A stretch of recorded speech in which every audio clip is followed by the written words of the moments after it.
guys, and welcome to another video. My name is Compton Harry, a portrait, fashion and lifestyle photographer based here in Manchester. And in today's video, I'm going to be taking you guys behind the scenes of my editing process from start to finish as we edit this photo of model Phoebe from a previous shoot. So let's get started.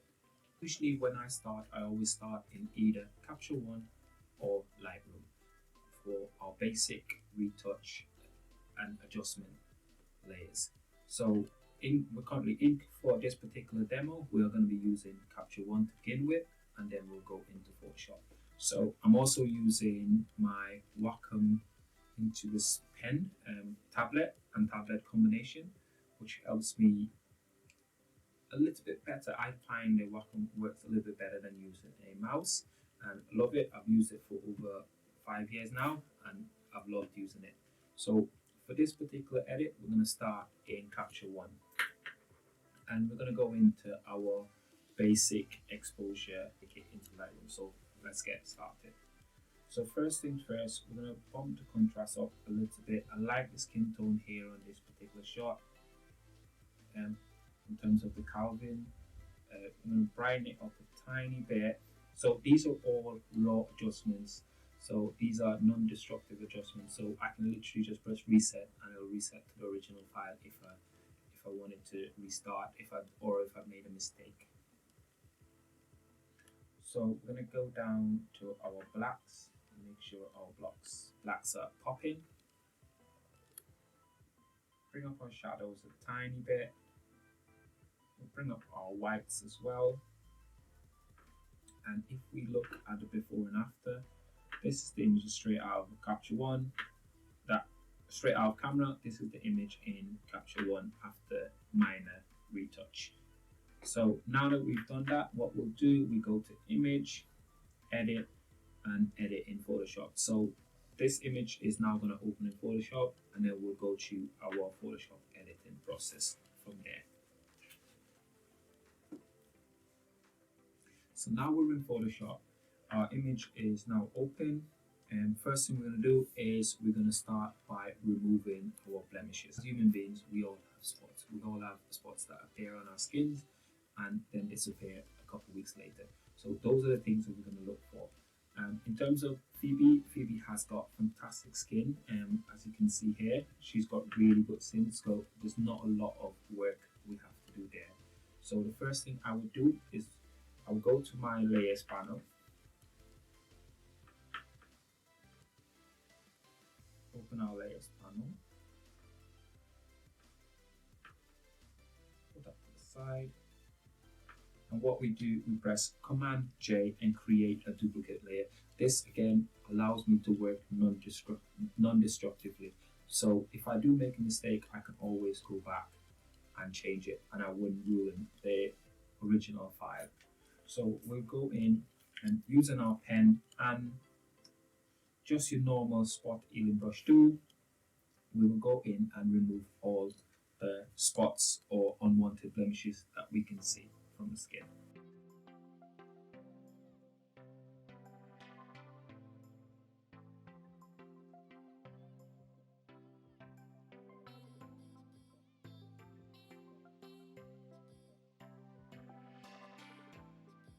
Gone around the image and we've done all our blemish removal, and we're happy with what we've done so far. The next step I usually do is I usually create my frequency separation layer. I use the Pix Imperfect action.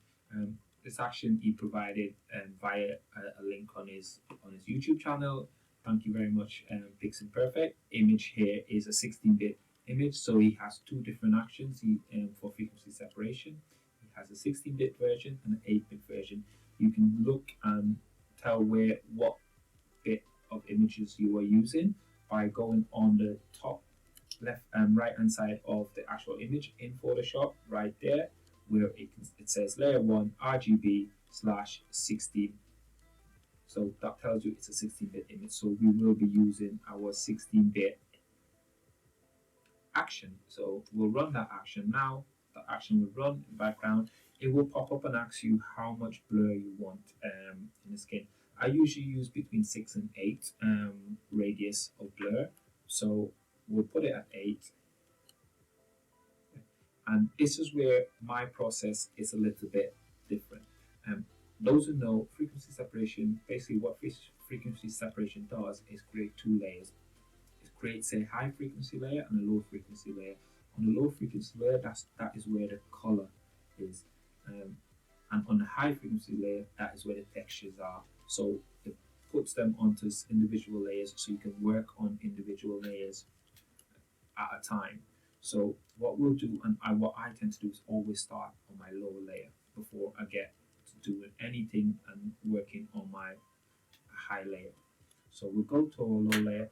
I also use a technique where, rather than use the traditional technique of just basically selecting your quick selection tool and just drawing a selection and going over to filter, blur, Gaussian blur, which I find this technique works, but what it tends to do is sometimes it makes the skin look plastic, look fake. So I tend to not use this particular technique. I occasionally use the technique if I'm trying to smooth out clothing. It works really well with that. But when it comes to actually working on portraits and faces, I would try not to use this technique. So what I do is use the mixer brush. So in essence, what the mixer brush does and help you do is it helps you blend those darker tones and the transition between the darker tones and the lighter tones really nicely without going too overboard and making the image look plasticky. So what we'll do, we'll go into the areas like this. So if I was to draw and show you, so there where we've got a little bit slight difference within the tones of the image, and a few areas here around just underneath the eyes as well as around the mouth. So what we'll do is we'll start working on those. So we'll zoom out. You want to zoom in and out when you're doing your retouching, because if you zoom too in, then what can happen sometimes, you can go overboard and do too much and not realize until it's too late. So what we'll do, we'll start blending out those. So we'll choose the mixer brush with a wetness of 15, load of 15, mix of 13, and flow of 17. And we'll gently start from left to right from shadows into the darks and from darks into lights.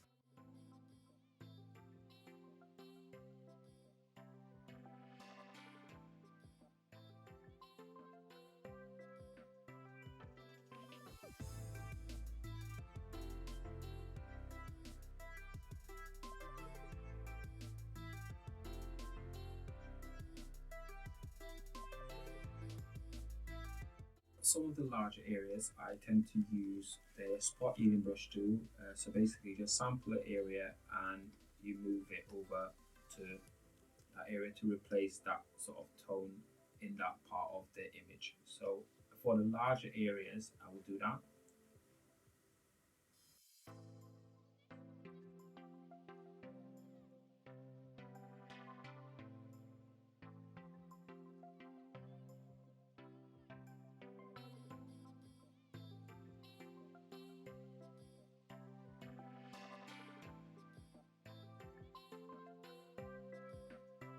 So if we again turn our before and after, you'll see we've basically smoothed out the tones in between these areas here as well as over here, and we made minor adjustments to this part of the image. So the next part of the process is what I do is you click Shift Option Command E. This will create a stamp visible layer. But basically what this will do is create a layer on top of all the layers you already finish. So if I was to turn that layer on and off, you will see it just creates a stamp visible layer. So basically, again, this is all about working non-destructively. So this allows you to work non-destructively. So once we've done that, the next step we're going to do is we're going to do some micro dodge and burn. And I do two things I create to create the micro dodge and burn layers. So what we do is we go to our curve layer and we create one curve layer, create another curve layer. And what we do is we take the first curve layer we created and we change that blend mode to screen. But then what we do is command and invert that. The second curve layer, we change that blend mode to multiply.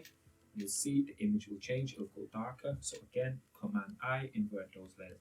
So what we then do is command G and we group those two into one layer. We then come over to our regular brush tool, and which they're set on white. We drop our flow to 1% and we start working. Again, this is, you've got to be very gentle with this. Don't overdo it. Zoom in and out so you know what you're doing and you can see what you're doing, and if you make any mistakes you can always go back and redo those. So we're going to start on our light layer first. So even out the tone, so you get a brush roughly the size of the area you're trying to correct, and just slowly brighten up those areas. This process you can really go far with this process, but and really get some really detailed. What I like about this process is that it does not remove any of the texture. It does not diminish any of the texture within the person's skin, because what you're doing, all you're doing is brightening certain areas and darkening certain areas. So you're not actually messing with the texture of the skin.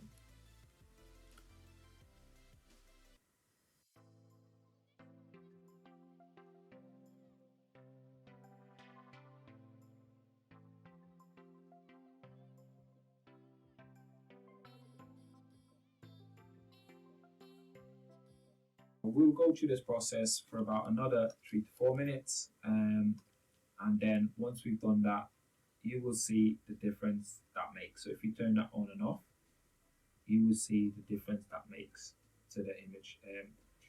It's not drastic, but it really brings the image out. So basically what I'm doing, I'm sculpting the image a little bit and sculpting the face a little bit. So again, we'll zoom in.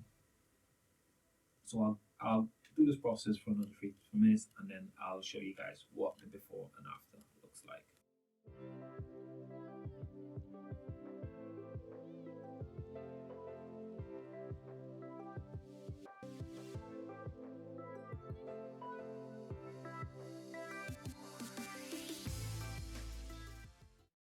And there you have it, guys. That nice and gentle. It's not too overdone. So the next part of the process is simply creating another stamp visible layer.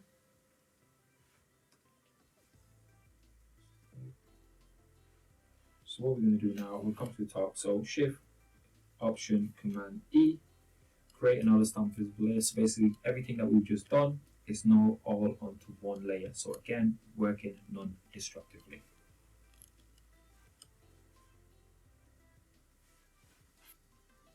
So now that we've created our stamp visible layer, so what we'll do is we're going to start color grading this image.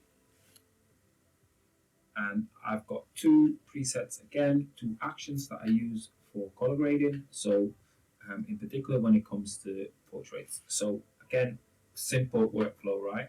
These actions I got from Patik Nayak, a well-known retoucher here on YouTube as well as social media. Fantastic retoucher. He retouches for some of the most famous photographers. There's a total of 8 actions within the preset pack that he sells, but I only use 2, which is the warm tone and the muted tone ones. But I also use them quite different. So I will start off by running the warm tone action. And as you can see, it just adds a significant pop to the image. It just sort of brings the image to life.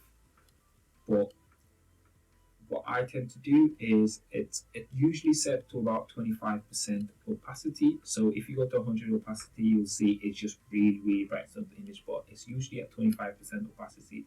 But I bring it in between 15 and 20 because I like it to be nice and subtle. We don't want it to be too saturated because that then increases the chances of seeing other tones within the subject's skin tones that weren't there before. In my opinion, this is just based on my opinion. So I always bring it between 15 and 20. So you can see, so it's very subtle, just a subtle kick. A part of the editing process. So the next thing what we're going to do is create a stamp visible layer again, Command D. We create a brightness and contrast layer. So basically what I use this layer to do is just brighten up the lights or the reflection of the lights in the eyes. As you can see here, this was a free light setup with a reflector bouncing the lights back into the shadow. So these two these two lights here that you can see in the eyes is what we're gonna brighten up. So with our normal brush selected and opacity on 100, our brightness layer, we're gonna bring the brightness up till we're satisfied with it. Pop a little bit of contrast in there as well. So I go between 50 and 100 depending on what image and how bright the image is. So we'll then Command I and invert that layer.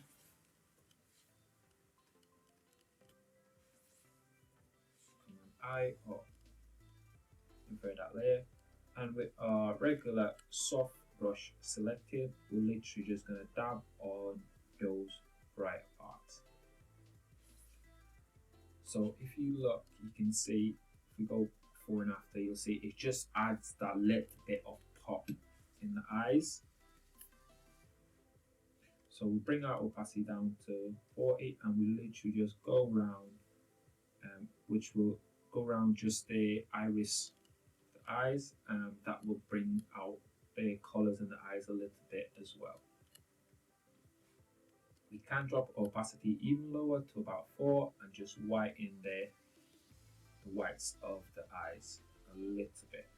Again, you don't want to go overboard, you want to keep this nice and simple, nice and as natural as possible. So this, what we can also do is if you think you've gone too far, you can literally just lower your opacity till you are happy with what you've got. And I think 65 is perfect, so it's not too distracting, and it does not look too fake. So what we'll then do now is we'll create our last stamp visible layer, and then I'll show you guys where we started to where we finished. So Shift Option Command E, create a stamp visible layer. So we turn off all our other layers.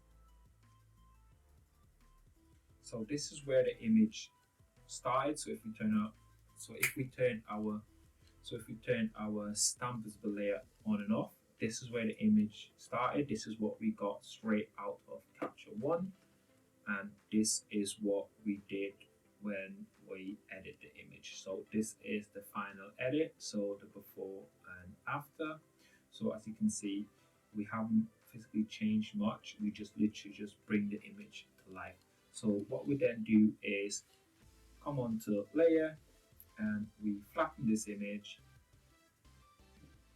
flatten our image, file, save, and then this image automatically then saves and comes back into Capture One. This is the image back into Capture One. we will add a little bit more contrast to it.